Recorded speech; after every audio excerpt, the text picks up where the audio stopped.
নির্বাচনে আওয়ামী লীগের অংশগ্রহণ ইস্যুতে চূড়ান্ত সিদ্ধান্ত নিল সরকার। বাতিল হয়েছে নিবন্ধন, জানালেন প্রধান উপদেষ্টা।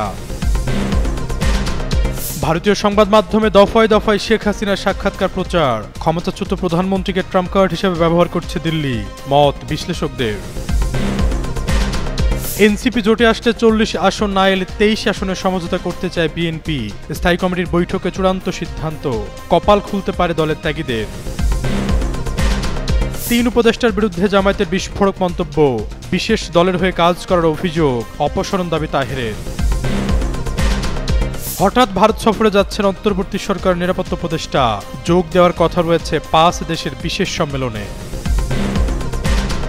রাতে শাহজালাল বিমানবন্দরে একের পর এক ককটেল বিস্ফোরণ, বিকট শব্দে ছড়িয়ে পড়ে আতঙ্ক, আওয়ামী সমর্থকদের দায়ী করছেন প্রত্যক্ষদর্শীরা।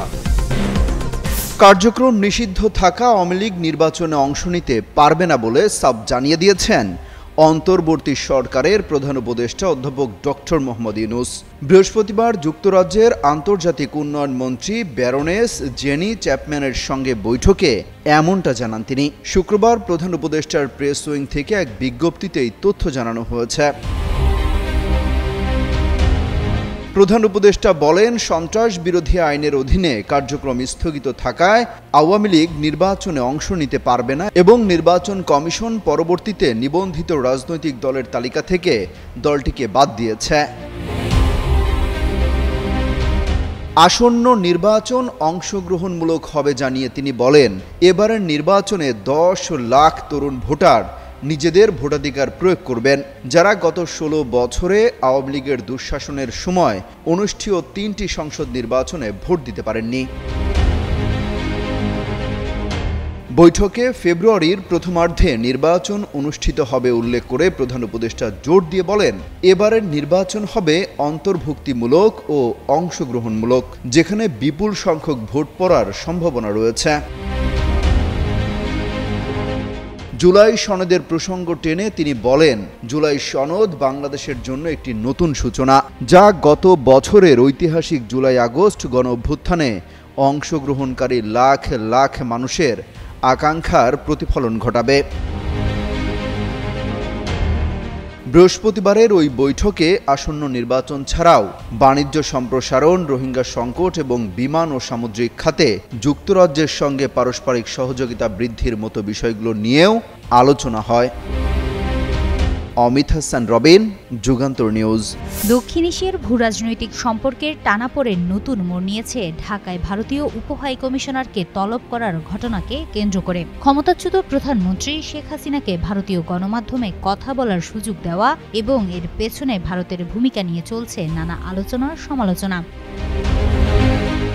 বাংলাদেশের ক্ষমতাচ্যুত প্রধানমন্ত্রী ফ্যাসিস্ট শেখ হাসিনার বক্তব্য ভারতের বিভিন্ন গণমাধ্যমে প্রকাশের সুযোগ বন্ধ করতে ঢাকায় ভারতীয় উপহাইকমিশনার পবন ভাদেকে তলব করেছে বাংলাদেশ সরকার। তাকে অনুরোধ জানানো হয়েছে যেন ভবিষ্যতে শেখ হাসিনা এ ধরনের প্ল্যাটফর্ম আর না পান।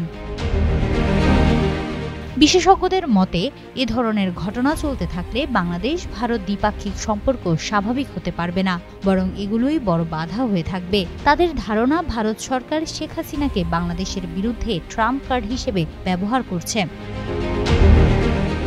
সাবেক রাষ্ট্রদূত হুমায়ুন কবির বলেন, শেখ হাসিনার এ ধরনের সাক্ষাৎকার বাংলাদেশের জন্য অস্বস্তিকর। তাই সরকার ভারতীয় উপহাইকমিশনারকে ডেকে এই অস্বস্তির কথা জানিয়েছে এবং অনুরোধ করেছে যেন আর এমন ঘটনা না ঘটে, কারণ এসব কর্মকাণ্ডের প্রতিক্রিয়া ভালো হয় না। তিনি আরও বলেন, বাংলাদেশের মানুষ আশা করে ভারত যেন বাংলাদেশের জনমতকে সম্মান করে, কিন্তু এ ধরনের আচরণ দুই দেশের সম্পর্ককে স্বাভাবিক অবস্থায় আনতে সহায়ক নয় এবং এটি চলতে থাকলে বড় অন্তরায় হয়ে দাঁড়াবে। ভারতের জাতীয় নিরাপত্তা উপদেষ্টা অজিত দোভাল বলেছেন, দুর্বল শাসন ব্যবস্থাই হাসিনার পতনের মূল কারণ, যা দক্ষিণ এশিয়ার বিভিন্ন দেশে সরকার পরিবর্তনের ক্ষেত্রে বড় ভূমিকা রাখে। এম শফিউল্লাহ বলেন, ভারত শেখ হাসিনাকে এখন বাংলাদেশের বিরুদ্ধে ট্রাম্প কার্ড হিসেবে ব্যবহার করছে এবং ভারতের সক্রিয় উদ্যোগেই 3টি বড় গণমাধ্যমে তার লিখিত সাক্ষাৎকার প্রকাশ হয়েছে। তার পক্ষে এসব গণমাধ্যমকে সরাসরি সাক্ষাৎকার দেওয়া সম্ভব নয়। ভারতের সক্রিয় ভূমিকায় এটি হয়েছে। যেসব প্রশ্ন তাকে পাঠানো হয়েছে সেগুলো ভারত সরকার দেখে দিয়েছে। জাতীয় নির্বাচনকে সামনে রেখে এ ধরনের কার্যকলাপ বাংলাদেশের নিরাপত্তা, স্থিতিশীলতা এবং নির্বাচন প্রক্রিয়ার জন্য হুমকি বলেও মন্তব্য করেন তিনি। কূটনীতি বিশেষজ্ঞরা বলছে, ভারত যদি সত্যিই সম্পর্ক উন্নয়ন করতে চায় তাহলে শেখ হাসিনাকে বিচারের মুখোমুখি করার জন্য বাংলাদেশে ফেরত পাঠানো উচিত। এতে বিচারও নিশ্চিত হবে এবং দুই দেশের সম্পর্ক স্বাভাবিক পথে ফিরতে পারে। হিমাতুল জান্নাত, যুগান্তর নিউজ। 237 আসনের সম্ভাব্য প্রার্থীর নাম ঘোষণার এক সপ্তাহ পার হলেও শরিক দলগুলোর সঙ্গে আসন সমঝোতা এখনো চূড়ান্ত করতে পারেনি দেশের প্রধান রাজনৈতিক দল বিএনপি। এতে জোটের শরিক দলগুলো কিছুটা অসন্তুষ্ট।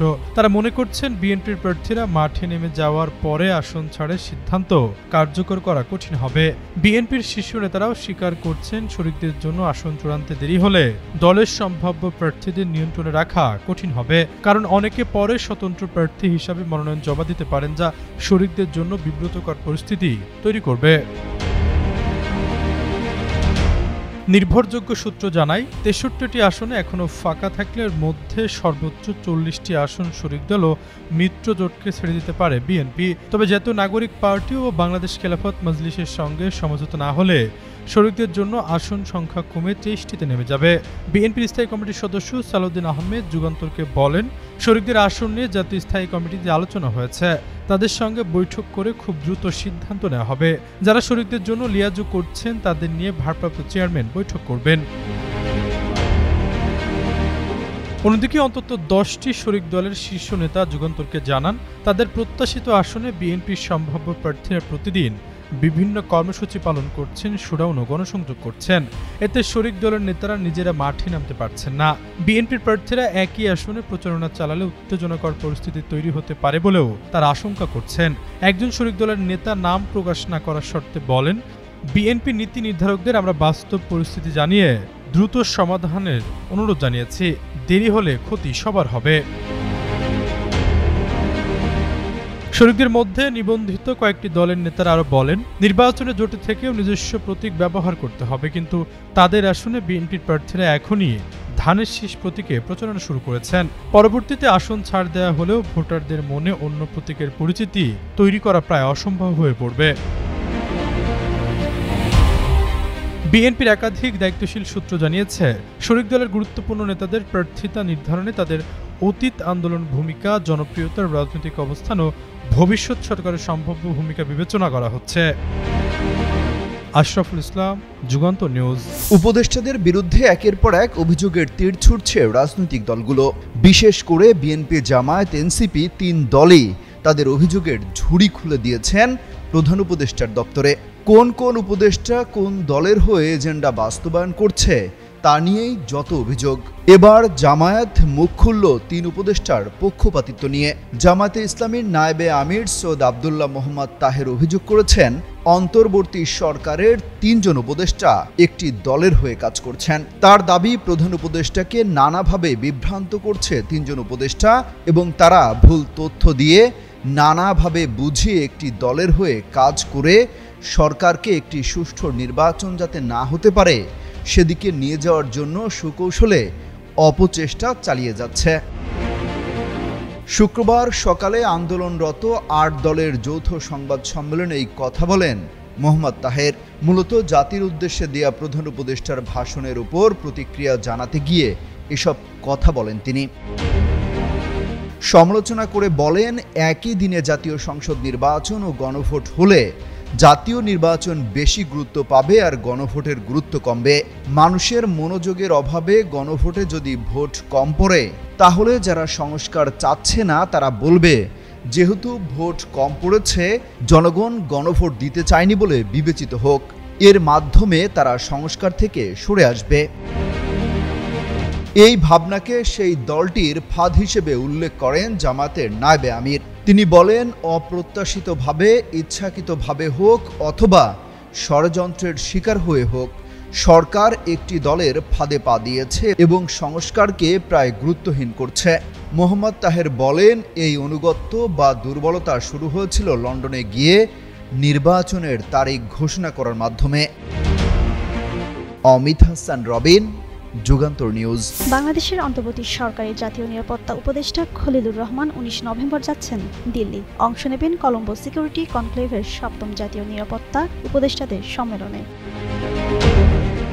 20 নভেম্বর দিল্লিতে অনুষ্ঠিত এই সম্মেলনে ভারত মহাসাগরীয় অঞ্চলের 5টি দেশের জাতীয় নিরাপত্তা উপদেষ্টারা অংশ নেবেন। ভারতের জাতীয় নিরাপত্তা উপদেষ্টা অজিত দোভালের আমন্ত্রণে এই সফরে যাচ্ছেন খলিলুর রহমান।